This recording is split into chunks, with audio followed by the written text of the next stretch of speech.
আউশগ্রাম থেকে প্রচুর বোমা উদ্ধার হয়েছে, 20টিরও বেশি তাজা বোমা উদ্ধার হয়েছে। বম্ব স্কোয়াড গিয়ে বোমাগুলো উদ্ধার করে। দেখুন সেই ছবি, উদ্ধার করা বোমা পরে নিষ্ক্রিয় করা হয়। শরদিন্দু রয়েছেন আমাদের সঙ্গে। শরদিন্দু, আমরা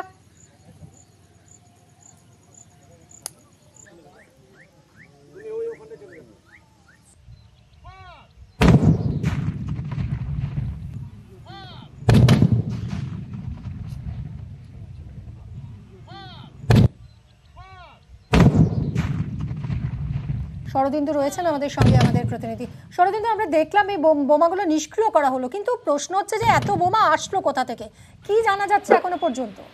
দেখো, সেটাই খতিয়ে দেখছে পুলিশ। আউশগ্রামের এরাল এলাকায় এই ঘটনা ঘটেছে এবং সেখানে জমির যে সেচ নালা, সেই সেচ নালার মধ্যে 3টে প্লাস্টিকের জারিক্যান ছিল এবং সেই জারিক্যান দেখে পুলিশের সন্দেহ হয় এবং সেই জারিক্যানগুলি খুলেই তার মধ্যে প্রায় 20টি বোমা পাওয়া যায়। এরপরই ওই এলাকা ঘিরে রেখেছিল পুলিশ এবং সিআইডির বোম ডিসপোজাল স্কোয়াডকে খবর দেওয়া হয় এবং তারা এসে বোমাগুলিকে নিরাপদ দূরত্বে নিয়ে গিয়ে নিষ্ক্রিয় করেছে। এখন এই যে ভোটের গণনার পরই কোথা থেকে এত বোমা এলো, কারাই বা কি উদ্দেশ্যে সেই বোমা নিয়ে এসেছিল, সেসব ব্যাপারে বিস্তারিত তদন্ত শুরু করেছে পুলিশ। পুলিশ জানতে চাইছে যে বোমাগুলো রাজনৈতিক কারণেই নিয়ে আসা হয়েছিল নাকি অন্য কোনো কারণে এই বোমাগুলিকে মজুত করা হচ্ছিল। ধন্যবাদ শরদিন্দু।